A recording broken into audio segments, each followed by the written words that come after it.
Buenos días a todos. Perdón, buenos días a todos y bienvenidos a esta segunda jornada sobre el retorno del Osorado. Inauguramos la mañana con nuestro ponente de primera hora, don Juan Alfredo Obarrio Moreno, a quien no tenía el placer de conocer personalmente. Hablábamos hace unos instantes que yo creo que hemos coincidido en algún salado, además de algún maestro en común sobre el que hablábamos.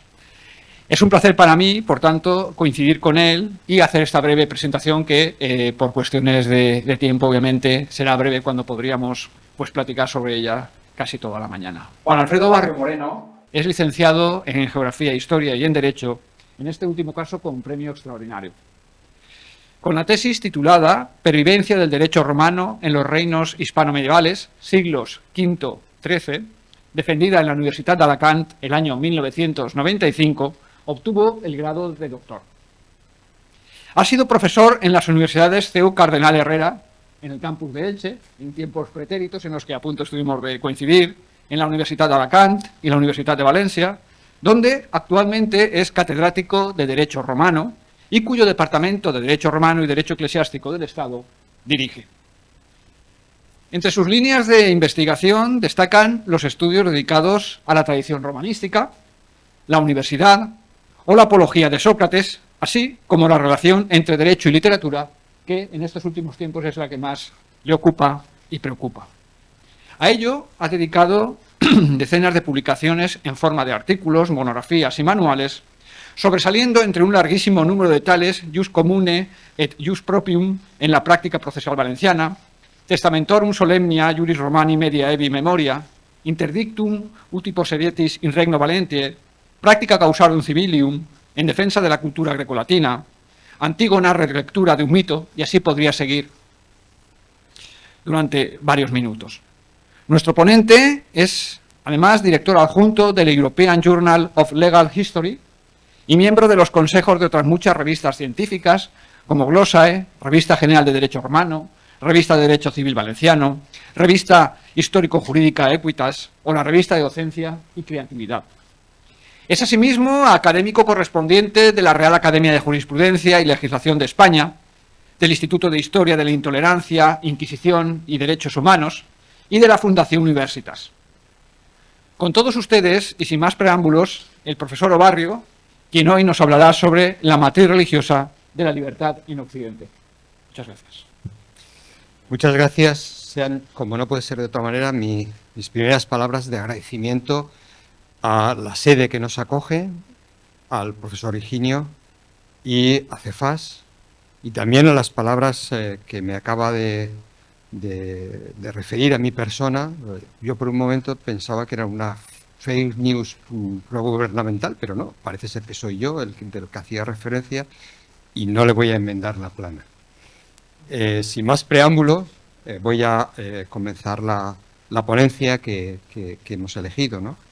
Suelo empezar mis estudios monográficos con un primer epígrafe que viene a aclarar el título, el autor, la obra seleccionada, y no va a ser esta ponencia una excepción.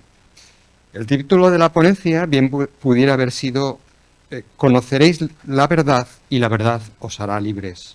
Estas palabras, como leemos en la carta encíclica Redemptor Hominis, abro comillas, encierran una exigencia fundamental y al mismo tiempo una advertencia. La exigencia de una relación honesta con respecto a la verdad como condición de una auténtica libertad y la advertencia, además, de que se evite cualquier libertad aparente, cualquier libertad superficial y unilateral, cualquier libertad que no profundice en la verdad sobre el hombre y sobre el mundo. Cierro comillas. Porque, como escribiera Alexis de Tocqueville, el despotismo puede prescindir de la fe, pero la libertad no puede. Y no puede porque ésta descansa en la verdad y en la honestidad, dos sillares que hoy han ido a parar a un polvoriento y olvidado estante, a que ya pocos acuden. Es un título que, a buen seguro, puede llegar a ser tenido por más de uno como irreverente, porque en esta posmodernidad líquida que nos han instalado, que no es precisamente la que representa Paul Klee en su famoso cuadro El Angelus Novus, la verdad o es cuestionada o no tiene cabida. Una realidad que viene padeciendo Occidente desde algo más de un siglo. Lo refleja perfectamente Ortega y Gasset en La rebelión de las masas, donde escribe: Europa ha quedado sin moral y sin verdad, porque hoy, para ser moderno y libre, se nos dice que se ha de ser radicalmente secular. Esa es la crisis que padece Occidente. Ocultar las raíces espirituales que anidan y vertebran nuestra civilización. Nosotros lo sabemos. Lo importante es no tener miedo a proclamarlas. Cierro comillas.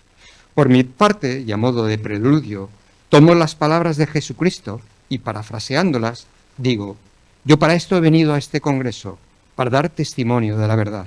De una verdad que no se acomoda a los cánones de lo políticamente correcto, sino a ese verbo eterno, que no conoce de modas ni de estériles corrientes de opinión. Un verbo que está a la puerta y llama al corazón de todo hombre,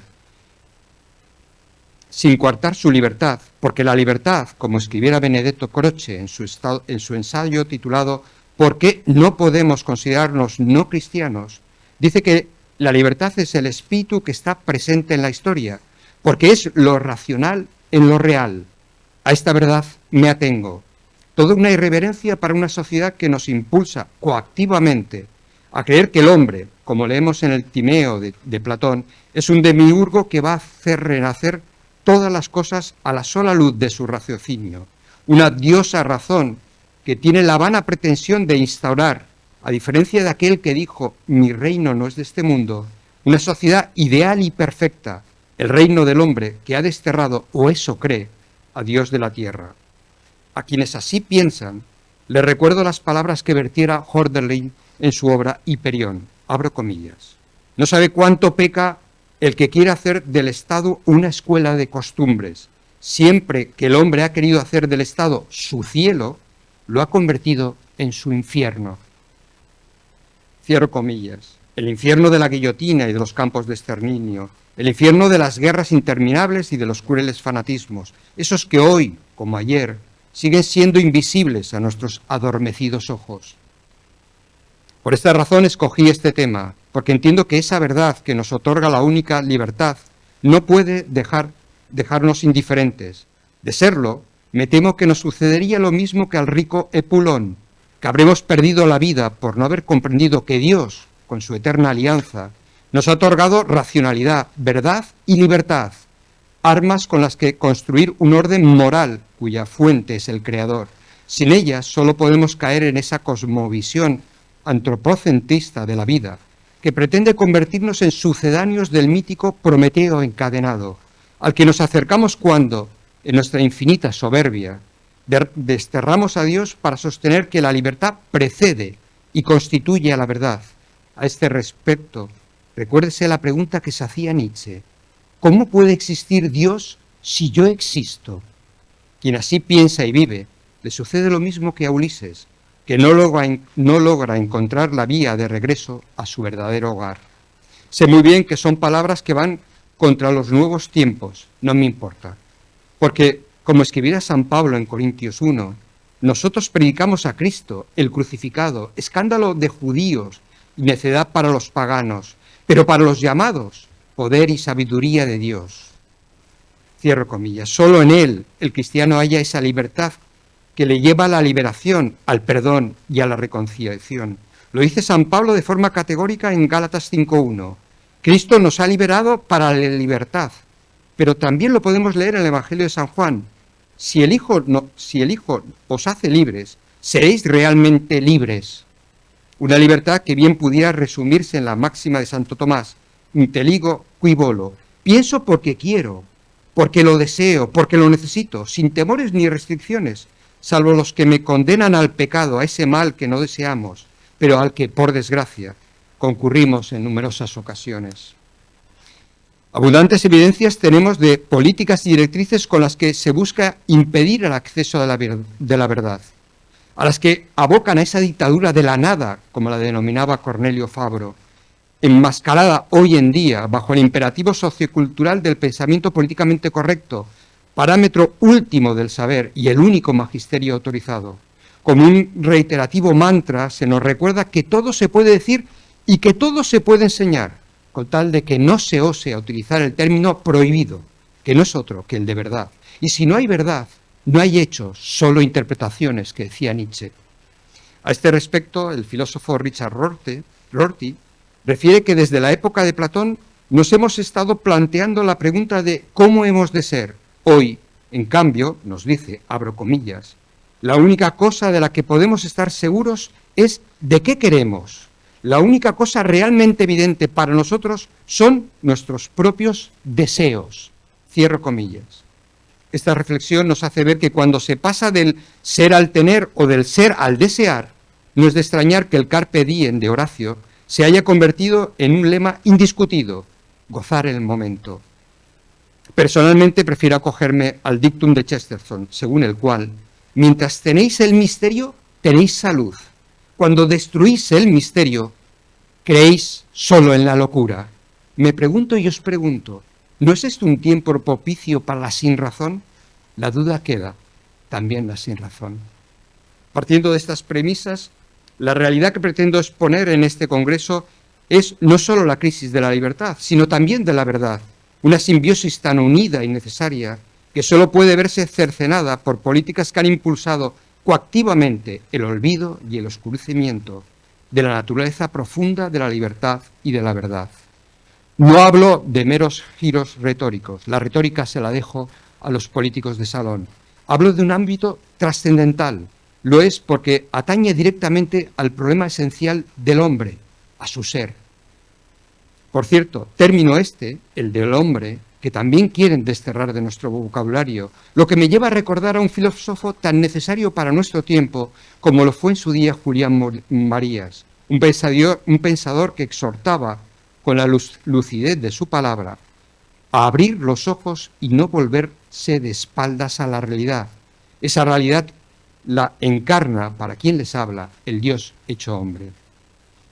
No digo nada nuevo si afirmo que en el debate político-social el tema de la libertad se asume como uno de los sillares sobre los que se asienta nuestro tiempo y uno de los temas que más han preocupado al hombre desde su origen. No en vano se ha venido sosteniendo que la libertad es uno de los laberintos de la filosofía, una especie de nudo gordiano que, como Penélope, teje y desteje la realidad que contemplamos, a la espera de que seamos capaces de hallar la razón de nuestra existencia. Lo es porque a menudo se nos escapa la advertencia que dejó Pascal, abro comillas. El hombre que no acepta ser realmente, relativamente libre, será absolutamente esclavo. Cierro comillas. No se equivocaba. El hombre no puede ser absolutamente libre, bien porque está sujeto a unas leyes, a una moral o a una ética, o bien porque está preso de sus pasiones. Siendo cierta esta línea argumental, o así yo lo entiendo, cabe sostener que quien se niega a asumir la libertad como estándar personal y social tampoco puede aceptar otra verdad que la que se le asigna como dogma, lo que le convierte en uno de esos esclavos de la caverna platónica, seres no solo incapaces de luchar por su libertad, sino, lo que es aún más grave, de admitir la verdad de quien sí la conoce y la ofrece a una costa de su vida. Una metáfora, la platónica, que hoy está más viva que nunca, y si no, que se lo pregunten a quienes, en aras a su libertad de conciencia, se atreven a repudiar en el ámbito público leyes que atentan contra la vida y la biología, leyes que hoy se consagran como derechos inviolables, una realidad que no nos debe extrañar y de la que ya le alertaba Georges Bernanos, quien sostuvo: existe una conspiración contra el mal, no para destruirlo, sino para disimularlo. No seré yo quien le contradiga ni le niegue. Como digo, la libertad ocupa y preocupa a buena parte de la población. En este ámbito no hay distinción de credos ni de ideologías, porque la libertad está cosida al hombre desde el Génesis. Lo leemos en la carta encíclica Veritas Splendor. En su número 31 se nos dice: los problemas humanos más debatidos y resueltos de manera diversa en la reflexión moral contemporánea se relacionan, aunque de modo muy distinto, con un problema crucial: la libertad del hombre. No hay duda de que hoy en día existe una concienciación particularmente viva sobre la libertad. Como vemos, la libertad constituye un problema crucial y no tangencial o residual. Así lo reconoce Benito XVI cuando en su obra Fe, Verdad y Tolerancia afirma: en la mente del hombre contemporáneo la libertad se manifiesta en gran medida como el bien absoluto más elevado, al cual se subordinan todos los demás bienes. Los valores que compiten con la libertad o pueden requerir una restricción de la misma o parecen ser trabas o tabúes, es decir, restos prohibidos y temores arcaicos. Para ser aceptada, la política de los gobiernos debe dar muestra de contribuir al progreso de la libertad. Incluso la religión, para lograr ser oída, también necesita reclamar la libertad. Termina diciendo, en la escala de valores, la libertad parece como el valor básico y el derecho fundamental. Cierro comillas. En buena medida, esta realidad la ha provocado el acontecer histórico. El siglo de la intolerancia más abyecta y destructiva de la humanidad, que no fue otro que el siglo XX, se alzaron numerosas voces que venían a incidir en que sin libertad el hombre se convertía en un pozo ciego anegado por la ira y la destrucción sin fin. Acabada la Segunda Guerra Mundial, con más de 50 millones a sus espaldas, la libertad de muertos, la libertad se convirtió en un anhelo tan necesario como justo. El mundo de la cultura así lo entendió y lo tomó por bandera. Un nuevo movimiento surgió como su estandarte más representativo, el existencialismo. Entre sus miembros, dos notas prevalecieron sobre el resto. Por una, la conocida idea nietzscheana de que Dios había muerto. Por otra, la afirmación de que la libertad era el único soporte al que se podía agarrar el hombre si no quería caer irremediablemente en ese vacío sin sentido en el que se hallaba instalado como consecuencia de un mundo desligado de las verdades reveladas. Con relación a la primera nota, el olvido de Dios, esta queda perfectamente reflejada en la obra de Benson, El Señor del Mundo. En uno de sus pasajes podemos leer: era un mundo del que Dios parecía haberse retirado, dejándolo empero en un estado de alta complacencia, en un estado sin fe ni esperanza verdadera. Los santos de la historia no son más que servidores del mayor gozo sensible de las masas. Cierro comillas. Santos que, como vemos, no estaban al servicio de Dios ni vivían la fe del Cristo resucitado, una fe que han sepultado por tomar partido por las veleidades que aportan los nuevos tiempos. A ese estado de supuesta complacencia se acoge el filósofo de cabecera del existencialismo, que no es otro que Jean-Paul Sartre. A lo largo de su amplio corpus literario y filosófico sostuvo que la libertad no era una propiedad contingente, no un mero añadido, sino un principio fundamental de la existencia humana. En su obra posiblemente más representativa, El ser y la nada, escribe: la libertad es existir. En ese existir, la libertad vive en el corazón mismo de la realidad humana. Ahora bien, si existir es vivir en libertad, en esa libertad no tiene cabida Dios. No puede tenerla, nos dice, porque coartaría la libertad. Desde la distancia uno pensaría que esa libertad conduce necesariamente a ese deseo innato de alcanzar esa felicidad de la que ya hablaba Aristóteles en su Ética a Nicómaco. Nada de esto ocurre, sino todo lo contrario. Esa aparente felicidad, unida a la ausencia de un hacedor, conduce al hombre inexorablemente a vivir en las laderas.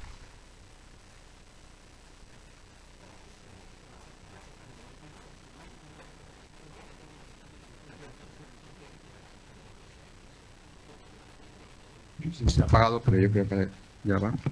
Sí. En esa soledad en la que sitúa al hombre, éste se adentra en la noche más profunda y dolorosa del Getsemaní.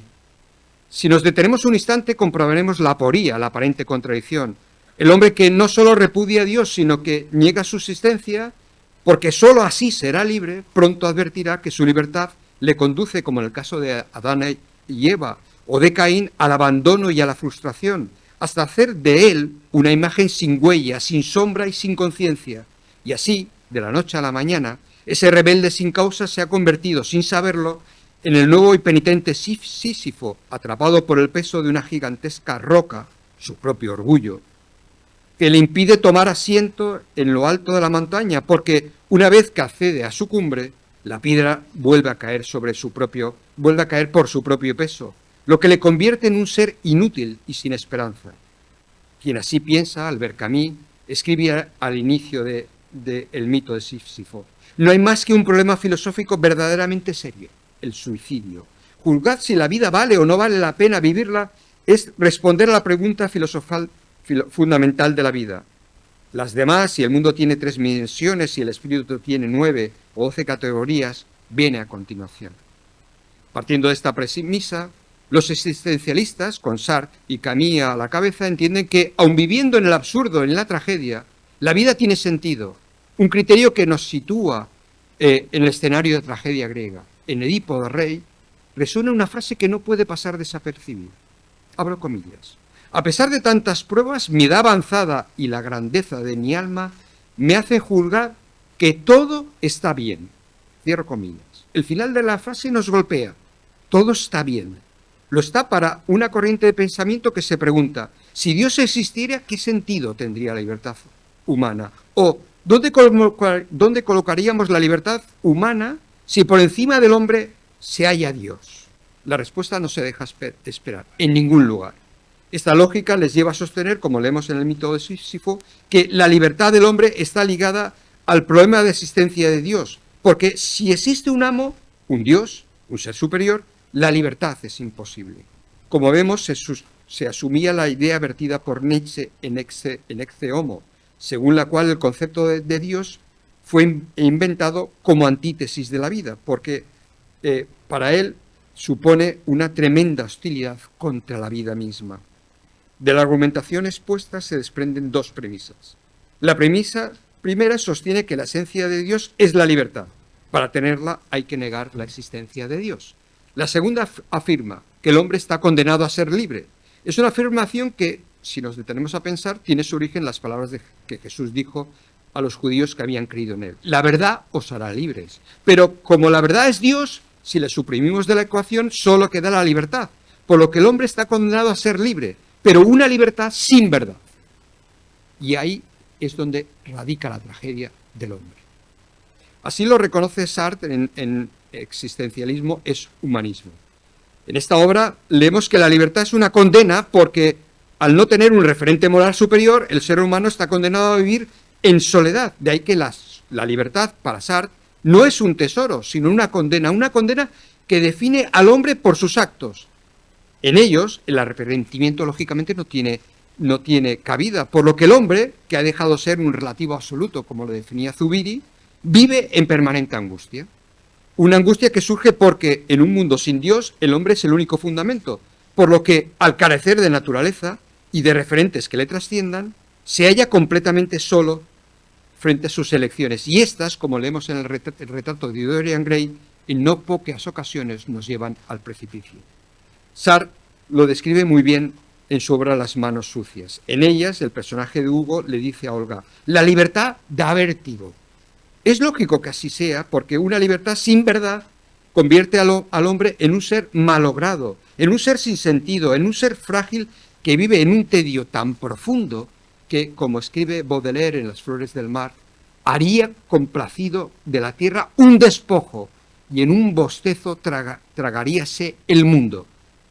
Ese vértigo y ese miedo a la libertad que siente la humanidad es descrita en ese grandioso himno a la libertad que lleva por título El Gran Inquisidor, escrito en la obra Los hermanos Karamazov. Ahí Dostoyevsky sitúa a Jesucristo en una segunda, no venida, sino en una llegada en el siglo XV, como él dice, en la época de las hogueras, en la época de las Inquisiciones. Todo el mundo le reconoce, porque incluso hace milagros. Resucita a una niña y cura a un ciego. Incluso le reconoce el gran inquisidor, que le hace la tremenda pregunta: ¿por qué has venido a molestarnos? ¿Qué le achaca al gran inquisidor? Le achaca precisamente que él viene a reivindicar la libertad. Voy a leer algunos párrafos, porque sé que el tiempo apremia. Dice: pero tú no quisiste privar al hombre de su libertad y le repeliste la tentación. Terrorizaba la idea de comprar con panes la obediencia de la humanidad, y contestaste que no solo de pan vive el hombre, sin saber que el espíritu de la tierra, reclamando el pan de la tierra, había de alzarse contra ti, combatirte y vencerte. Mientras gocen de libertad les faltará el pan, pero acabarán por poner su libertad a nuestros pies, clamando cadenas y pan. Comprenderán que la libertad no es compatible con una justa repartición del pan. Se convencerán también de que son indignos de la libertad, débiles, viciosos, necios, indómitos. Tú les prometiste el pan del cielo. ¿Crees que puede ofrecerse ese pan en vez del pan de la tierra, siendo la raza humana lo vil, lo incorregiblemente vil que es? Esos pobres seres acabarán, a pesar de su condición viciosa y rebelde, por dejarse dominar. Nos admirarán, seremos sus dioses y reinaremos en tu nombre, sin dejarte acercar a nosotros. Ponías la libertad por encima de todo cuando, si hubieras consentido en tornar los panes, las piedras del desierto, hubieras satisfecho el eterno y unánimo deseo de la humanidad. Le hubieses dado un amo. El más vivo afán del hombre libre es encontrar un ser a quien inclinarse. Tú no ignorabas ese secreto fundamental de la naturaleza humana y, no obstante, rechazaste la única bandera que te hubiera asegurado la sumisión de los hombres. La bandera del pan terrestre, la rechazaste en nombre del pan celestial y de la libertad. Y en nombre de la libertad seguiste sobrando hasta tu muerte.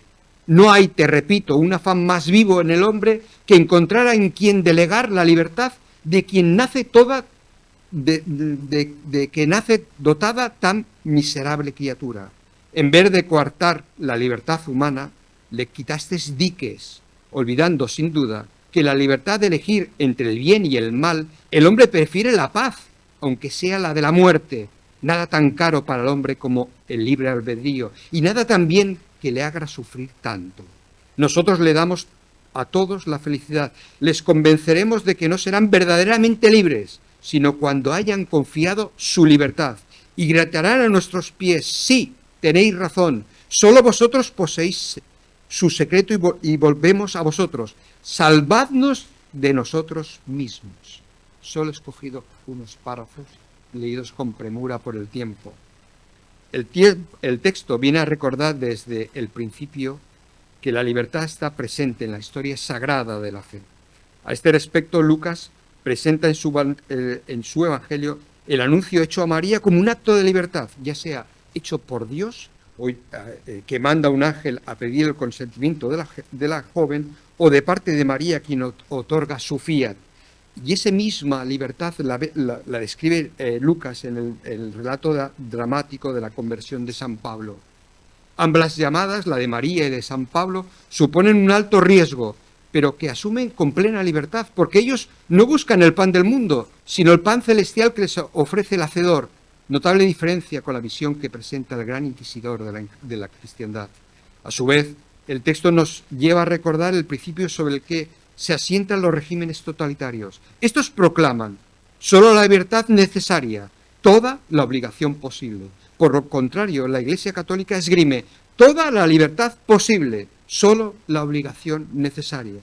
Ambos principios rectores nos llevan a escrutar los signos de los tiempos. En concreto, en la Constitución Gaudium et Spes, que nos recuerda mucho el coro del primer coro de Antígona, nos dice: el mundo moderno aparece a la vez poderoso y débil, capaz de lo mejor y de lo peor, pues tiene abierto el camino para optar entre la libertad o la esclavitud, entre el progreso o el retroceso, entre la fraternidad o el odio.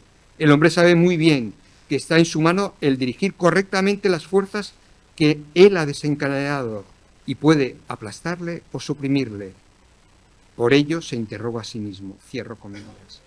Esta concepción nos pone ante nuestros ojos una realidad que cada día toma más fuerza y que no es otra que la profunda crisis que sufre la fe, fruto de un relativismo imperante del que luego daremos oportuna cuenta. No creo que demos oportuna cuenta porque no va a dar tiempo. Y que viene a disociar fe y razón, fe y verdad, fe y libertad, fe y mayoría social. Una disociación que viene a sostener lo que a la mayoría no le parece evidente, no puede ser vinculante. Luego, las minorías, al carecer de razón, porque así lo establece esta sociedad en la que vivimos, no solo deben ser excluidas de la vida pública, sino que han de asumir lo que el establishment indica que se ha de creer, pensar y decir. Y así nos va. Nos guste o no, este y no otro es el embriagador espíritu de nuestra época. Frente a él, no dudamos en rechazar las espuras velidades que nos ofrecen los nuevos tiempos, para mantenernos firmes en nuestra creencia en ese Hijo del Hombre, que nos sobrecoge, nos ilumina y nos conmueve, porque en él no hay ruptura en la difícil dialéctica que se da entre verdad y razón, entre libertad y progreso, entre fe y ciencia. Si se da, es porque el hombre se empeña en desterrar a Dios del mundo que él creó. La consecuencia la conocemos, la dejó por escrito Benson en El Señor del Mundo, donde sentencia: una vez abolido el Dios, el gobierno se convierte en el Dios. Cierro comillas. Y sin Dios, como esgrime Fausto, el Fausto de Goethe, dice sobre la religión: esta es sentimiento, sonido y humo. Cierro comillas. Y si así llega a ser, no cabe duda de que nuestro pensamiento no podrá presentarse como un edificio acabado, sino como una estructura tan frágil que amenazaría ruina. En torno a la libertad, cabe recordar el lema de Juan 23, al que solía recurrir con frecuencia: en lo necesario, unidad; en lo dudoso, libertad; y en todo, caridad. Un lema que nos lleva a recordar las palabras de San Pablo: porque vosotros, hermanos, a la libertad fuisteis llamados. Si lo meditamos detenidamente, comprenderemos que no es un bello ideal vacío de contenido, todo lo contrario. Nos invita a comprender y asumir que el católico es, por encima de todo, un peregrino en busca de la libertad y de la verdad en la caridad.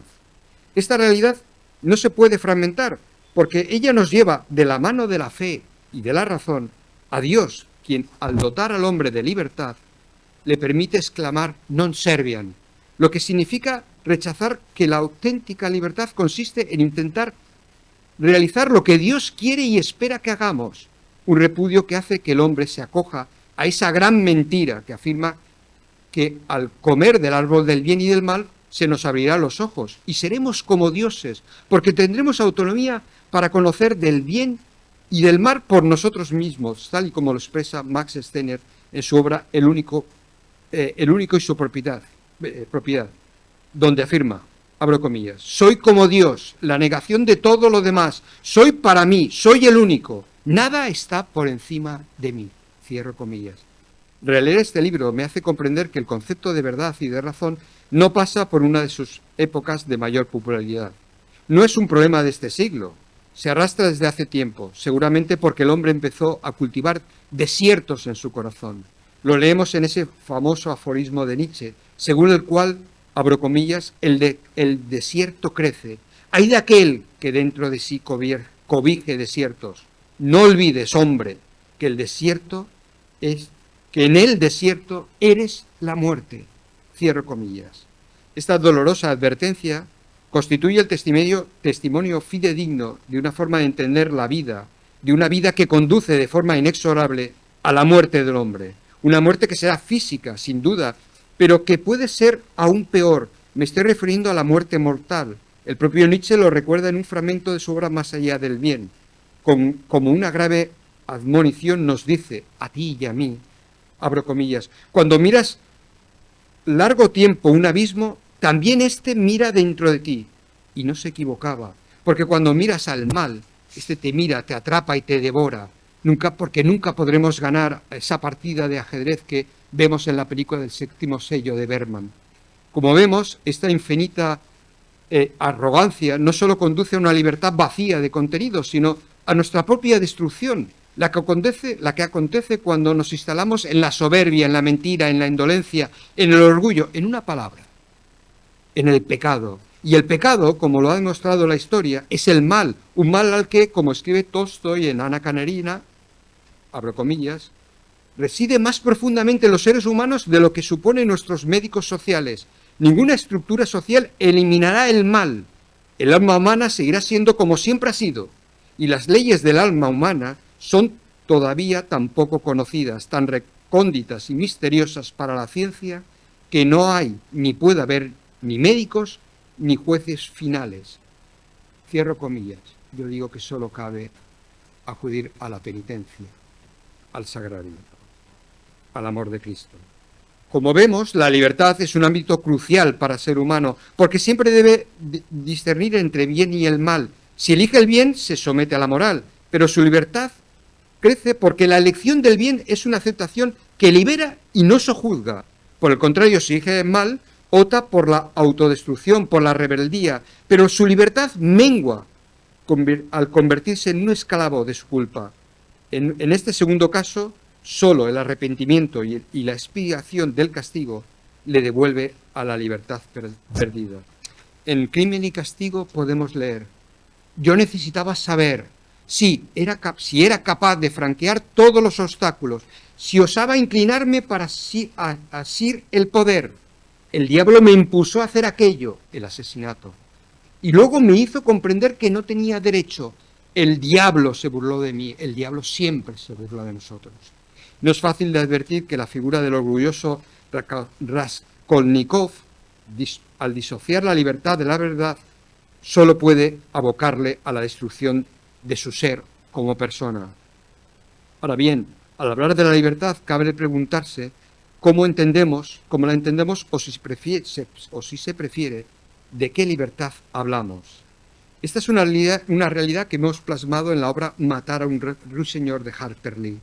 En el diálogo de Atticus Finch, para mí el mejor abogado y el mejor padre de la historia literaria, no prejuzgo, sostiene con sus hijos un diálogo sobre la defensa de un muchacho negro acusado de haber violado a una joven blanca, y este les imparte una inolvidable lección de integridad. Abro comillas. Tienen derecho a pensar así y tienen derecho a que se les respete sus opiniones, pero antes de vivir con los demás, tengo que vivir conmigo mismo, y la única cosa que no se rige por la regla de las mayorías es la propia conciencia. Cierro comillas. Con estas palabras, Atticus enseñó a sus hijos, pero también a nosotros, a obedecer la única ley que de verdad rige el devenir de nuestras vidas, la voz de la recta conciencia. No creo equivocarme si sostengo que su respuesta se encuadra dentro del famoso axioma proclamado por Donoso Cortés: toda cuestión política va envuelta en una cuestión teológica. Cierro comillas. No erraba el juicio, o al menos en la cuestión que nos concierne, porque en esta feria de vanidades en la que se ha convertido el ágora pública, nos enfrentamos ante dos formas de entender la libertad: la que se asienta en la autonomía personal, o la que San Pablo llamaba la gloriosa libertad de los hijos de Dios. De la primera tenemos un fiel reflejo en la enigmática figura del ermitaño de los hermanos Karamazov, quien cuenta al doctor una paradójica experiencia. Yo amo la libertad, pero me asombra a mí mismo. Cuanto más amo a la humanidad, menos amo a los hombres. En cuanto alguien está junto a mí, su personalidad aplasta mi amor propio y pone trabas a mi libertad. El texto nos hace ver que la dignidad humana no puede basarse en estándares meramente individuales, salvo que admitamos, abro comillas, si Dios no existe, todo está permitido. Pero a renglón seguido, Dostoyevsky descubre, si todo está permitido, nada tiene sentido.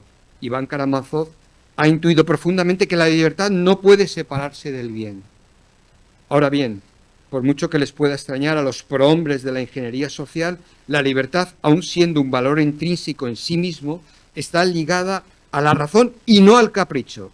En efecto, el hombre no puede hacer solo lo que desea o lo que le agrada, porque, como leemos en el Principito, no hay libertad sin lazos. El hombre es responsable ante sí mismo, ante la sociedad y, sobre todo, para quien les habla, ante Dios. Una sociedad que convierte en bagatela la responsabilidad, la ley y la conciencia hace temblar los fundamentos de la vida humana. A nivel social, el mundo lo padece cuando el totalitarismo o el fanatismo toman el poder, y a nivel individual, el hombre que prefiere revestirse con los oscuros placeres que otorga la vida se convierte en otro hijo pródigo, desarraigado de todo, incluido de su familia. Asumir una concepción utilitarista de la vida nos lleva a plantearnos un interrogante. ¿Es la libertad un bien absoluto? No lo veo duda alguna. La libertad no es ni puede ser un bien absoluto. Creerlo nos llevaría a admitir el aserto de Kirillov, el personaje de la novela de Dostoyevsky, Los demonios, quien proclama, si no hay Dios, yo soy Dios. Lo que significa, como explica Veritas Splendor en su número 31, que el hombre se convierte en un absoluto y por lo tanto en la fuente de todos los valores morales, sin restricción alguna, porque decide categóricamente lo que es falible e infalible, lo que es el bien y lo que es el mal, y al hacerlo siente la potestad de acceder al árbol de la ciencia, del bien y del mal. Y el mal, cabe recordarlo, no es otra cosa que el espíritu que siempre niega, como leemos en el Fausto de Goethe, donde Mefistófeles no duda en afirmar, abro comillas, todo aquello que llamáis pecado, destrucción, en una palabra, mal, es mi propio elemento. Posiblemente el texto que mejor aclara esta realidad sea la carta de Filemón, que San Pablo escribe en torno al año 50. Con su lectura comprendemos, como señala Adrien Candiar, un libro que yo recomiendo, en su libro La libertad cristiana, él dice que la libertad, abro comillas, es demasiado nueva y revolucionaria para ser asimilada o simplemente entendida, y sin embargo es la más urgente que hay que explicar a los cristianos de hoy. ¿Cuánto me quedó? Entonces, bueno, ahí lo que le pide a Filemón es que libere a Onésimo, y no se lo pide, no se lo exige pudiéndoselo exigir, sino que le da la libertad de redimir como hermano a Onésimo. Y en el fondo lo que nos comenta este fraile es que la libertad no se la otorga tanto a Onésimo, sino que la libertad, que es la libertad de elegir el bien y de no asumir el mal, se la otorga al cristiano Filemón. Voy a concluir. Salto todo lo saltable. Finalmente, una pregunta se hace necesaria. ¿Admite la modernidad, esta modernidad lacerante que tenemos, la plena libertad que ofrece el cristianismo? ¿La que nos llega a elegir libremente entre el bien y el mal? La respuesta no puede alegrarnos. Por desgracia, la cultura de la cancelación ha venido no solo a desterrar de la República a los poetas, que diría Platón, ¿no?, sino también a aquellos que disienten de ciertos dogmas que contravienen a la razón, al sentido común o a la verdad. No en vano, nuestra época ha sido calificada de secular, posmoderna, poscristiana, posverdadera, transhumanista, etcétera, etcétera, etcétera. Calificativos que responden a un común denominador: vivir como si Dios no existiera y como si el ser humano tuviese derecho a ocupar su lugar. Nace así el Homo Deus, un hombre destinado al orgullo y a la vanidad, el eterno mal escrito en el pecado original. La radiografía de la actualidad muestra nuestros múltiples tumores que se esparcen como una maligna metástasis. Así vemos cómo en nuestros espacios públicos se ha quedado totalmente secularizados o dan pasos agigantados a la secularización. Esa radiografía que yo digo que existe, yo la veo en determinados puntos. Por ejemplo, las religiones han sido relegadas al ámbito privado o a la intimidad. La ley natural o se cuestiona o se rechaza de plano por algunos, incluso cristianos. Basta recordar el famoso no de Karl Barth. El pensamiento imperante es, como diría Bátimo, el débil y el relativista. La conciencia moral es tratada como una mera certidumbre subjetiva. La autoridad política, y no hablo de España, pues sí, ha sido desligada de cualquier principio moral. El positivismo jurídico ahoga los ordenamientos y asfixia a los ciudadanos. La familia matrimonial es un arcano que queda como un viejo residuo al que nos acogemos 4 indigentes. El aborto se ha erigido en un derecho, eso sí, en un aborto de derecho. El derecho a la educación ha usurpado todos los poderes públicos y la patria potestad, como dijo una ministra, corresponde no a los padres sino al Estado. Se ha generalizado el discurso de lo políticamente correcto que restringe la libertad de expresión y niega la verdad. Solo hay que recordar el manifiesto Harper's, y no suscrito precisamente por gente poco dudosa políticamente. El populismo, como sabemos, campa por sus anchas y la práctica religiosa ha caído alarmantemente. Solo me cabe recordar las palabras de Groucho Marx: más madera, esto es la guerra. Pero dejo una nota para la esperanza. Vernanos en ese libro maravilloso que es Diario de un cura rural, que yo recomiendo a todo el mundo. El cura de Torsi recuerda lo siguiente: la Iglesia dispone de toda la dicha y la alegría reservadas a este pobre mundo. Obrando contra ella, se actúa contra la alegría. ¿De qué os servirá fabricar la propia vida si habéis perdido el sentido de ella? No os quedará más remedio que saltaros la tapa de los sesos ante vuestras visiones extravagantes. Fabricad la vida tanto como queráis. La imagen que habéis dado de la muerte envenena poco a poco el pensamiento. Todo seguirá, todo proseguirá. Pero aguardad el primer cuarto de hora de silencio.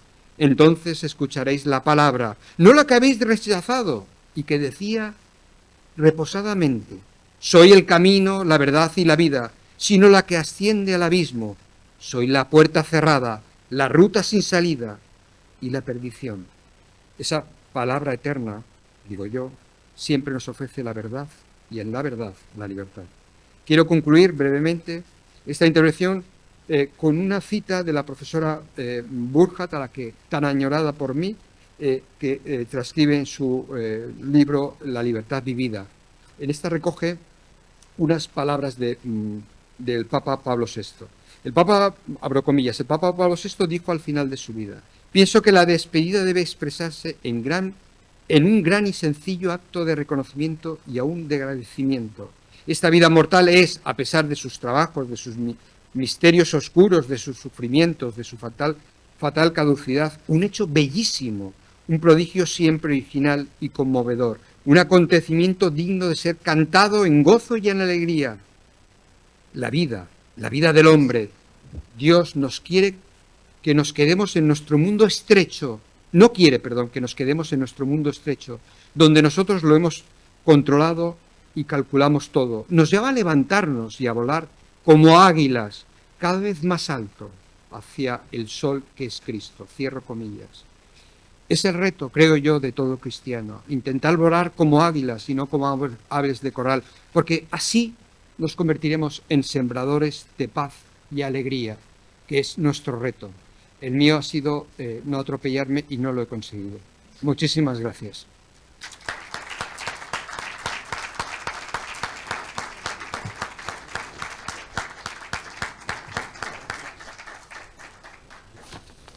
Gracias, profesor.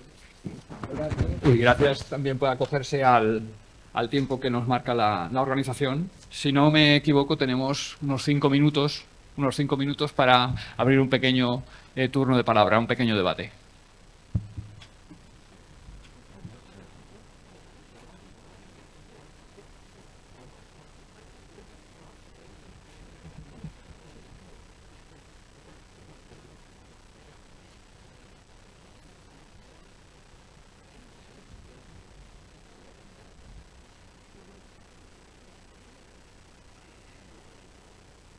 Ahora, después de...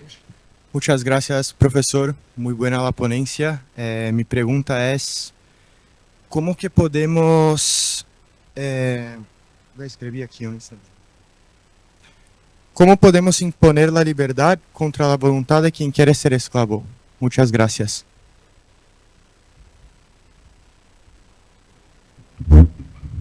Si imponemos la libertad, empezamos mal, creo yo. La libertad no se debe imponer, es como la fe, se propone pero no se impone. La libertad se vive, se promociona, es un canto, es un himno que todos tenemos que asumir como propio y que podemos transmitir con nuestra palabra y nuestro ejemplo. Pero las cadenas, como diría aquel famoso rey, abajo las cadenas, y luego las cogió. No soy partidario de imposiciones, al contrario, y Jesús es un ejemplo de ello.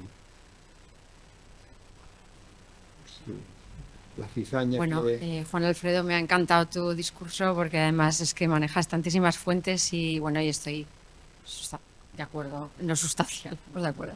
Pero a mí me plantea un problema ese discurso y es que debería poder justificar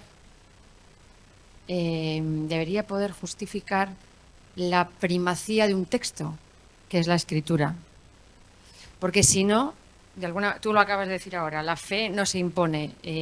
Esa verdad, ese camino que es difícil realmente de abordar desde la racionalidad misma, porque la propia racionalidad, como tú también has dicho, en la modernidad ha tenido sucesivos desvíos. Claro, ahí nos planteamos la prioridad de un texto, por supuesto de una persona, de un texto que la escritura la concibo como Antiguo y Nuevo Testamento, por lo tanto es inicialmente un texto sobre una historia y después otro texto sobre otra historia, sobre la historia de Jesucristo. Pero todo ese camino de verdad que para ti se hace tan evidente y que es sanador de cualquier otra interpretación, necesita de una justificación de un texto. Esa es la pregunta que te hago. Pero te refieres a un texto... La prioridad del texto que denominamos Sagrada Escritura Sí. sobre cualquier otro texto. Sí. Digo que por supuesto es Dostoyevsky, textos, Sí. hablo de textos, Dostoyevsky, pues, bueno, todos los que has citado. O sea, entiendo que te hubiera gustado que hubiera... No, a mí me ha encantado tu ponencia. Me abre esta pregunta. Me encanta que te encante. No, me encanta que te encante. O sea, a mí me ha encantado tu ponencia y no digo que tú digo, me pregunto yo, como escuchándote, que hay para mí una petición de principio, diríamos, por decirlo en plan pedante, por decirlo como lo ha dicho la filosofía, y es, pero es que esa verdad de la que tú me hablas, que es una verdad que se abre desde otro lugar, ¿me entiendes? Es decir, que no es fácil llegar a ella desde, vamos a decir así, desde la racionalidad pura y simple, cualquiera que en cualquiera de las disciplinas en las que podamos hablar de racionalidad, requiere de una petición de principio, y es que hay una revelación, que es un texto que está por encima de cualquier otro texto. Bien. Esa frase que acabo de decir no es porque yo lo diga así sin más, digo, tengo una discusión abierta con este filósofo de la religión, o como queramos llamarlo, William Franke, que habla de la Sagrada Escritura como un texto entre otros textos. Y claro, tengo esta discusión abierta con él y no es fácil, ahí llegamos a veces a una circularidad que no es fácil de salir, ¿no? Porque para él es igual el paraíso de Dante que la Escritura. Y es difícil saber por qué una está por encima. Bueno, yo tengo respuestas varias también a él. Que Dante nos lleva a la escritura, nos lleva a la fe también. Es decir, Ahí está la cuestión. es que, Ahí vamos está a ver. Yo voy a defender luego que Dante Sí. no nos lleva a la fe, pero digo que de alguna manera ahí está la cuestión que creo que has entendido mi pregunta. Sí. Vamos a ver. Has seguido explicarme más. Sí. Bueno, aquí hay textos de la Biblia, ¿no? O sea, por ejemplo, la carta de San Pablo que escribe a Filemón es evidente el tema de la libertad. ¿Podría haber construido solo con textos bíblicos? No, ya. Bueno, sí, dime. No, te pregunto más bien cómo justificas que esos textos tengan una verdad por encima de otros textos. Una cuestión. Los que yo he puesto. No, los de la Biblia. Bueno, porque, vamos a ver. Para una persona que no tiene fe, la Biblia es como un cuento. Y la fe es algo que se vive, es un encuentro con Dios, con Jesucristo hecho vivo. Entonces yo, fíjate, creo que podemos llegar más, incluso para la gente joven hoy en día, leyendo textos literarios, en cualquiera de las ramas. Poesía, teatro, que a veces planteándoles que tienen que leer el Evangelio. Yo lo leo todos los días. Pero cuando yo digo que leyendo Dostoyevsky veo el rostro de Dios, no me cabe la más mínima duda. Y es un Dios doliente, como cuando leo a esa persona que es un amuno, que una lucha permanente para encontrar a Dios. Y sin embargo considero que cuántos cristianos que van a misa todos los días viven menos la fe que la vivió Unamuno. Entonces, yo creo que si nos acercamos a la belleza de los textos literarios, e incluso los textos que repudian a Jesús nos llevan más a Jesús, que es mi caso. O sea, yo leyendo Albert Camus, a mí, encuentro a Dios, aunque él nunca se llegara a encontrar a Dios. Pero leer a Albert Camus es una maravilla. Pues, bueno, y luego la construcción, al margen de tu pregunta, yo he querido, porque muchas veces se nos piensa que los cristianos somos solamente de cera y de sagrario y de oraciones, ¿no? Como que somos personas que nos pegamos al Evangelio y que ahí no salimos, y no es verdad. Nos apasiona el mundo de la cultura porque la fe es cultura. Y eso hay que transmitirlo a las generaciones. La fe es cultura y nos lleva a la cultura. Y el que lo niegue, primero no conoce la fe y tampoco la cultura. Porque está preñada de cultura. Y yo por eso reivindico tanto la literatura, menos el derecho, que me parece una cosa escatológica, que hay que vivir de ella, pero me parece como un residuo accidental en mi vida. Y bueno, un poco más. Gracias. Y una pregunta más y cerramos. Sí, mi pregunta en parte va a ser casi respuesta, porque desde luego la providencia, como ayer que empezamos el miércoles de ceniza, la lectura del Antiguo Testamento de hoy es la lectura del Deuteronomio, que se repite en 2 ocasiones. He puesto delante de ti la vida y la muerte, la bendición y la maldición. Tienes que escoger la vida y la vida te llevará a determinado sitio, la muerte. Ese es el resumen del texto. El texto se repite en 2 ocasiones en el Deuteronomio. Mi pregunta es, desde el ámbito de la cultura, o incluso también, bueno, desde el punto de vista de una persona de fe, cómo entender estas palabras del Deuteronomio. Bueno, hoy estas palabras es una herejía, porque como no hay verdad, tampoco hay mal, entonces como elegir entre el mal y el bien, si hoy el mal, ¿qué es el mal? Si no hay nada, si todo es relativo, hasta lo absoluto es relativo, no hay nada más relativo que el absoluto, que leí una vez en un lema, y dije, toma ya. Entonces, claro, es muy difícil que un chico, porque cuando yo pregunto en clase, haciéndome eco, ayer lo comentaba por la noche, a Alan Bloom, el libro de El cierre de la mente moderna, y planteaba la cuestión a sus alumnos en los años 80, catedrático de clásicas, ¿existe el mal? Y todos los chicos le decían, no, lo tiene por escrito. Yo hago la misma pregunta todos los años. Este año he tenido 5 grupos, y o bien hay silencio administrativo, o algunos levantan la mano y te dicen, no existe el mal. No existe el mal. No existe la verdad, no existe el mal, entonces, porque es mi verdad es incuestionable. Claro, yo le digo, entonces, claro, la verdad de los del Ku Klux Klan, que consideran que un negro es inferior, no se le puede repudiar, porque es su verdad. Ya hay un paréntesis, hay una duda. Pero hoy es difícil, porque vivimos ese mundo líquido, que todo es relativo, pero los que tenemos conciencia tenemos que no agachar nuestra voz.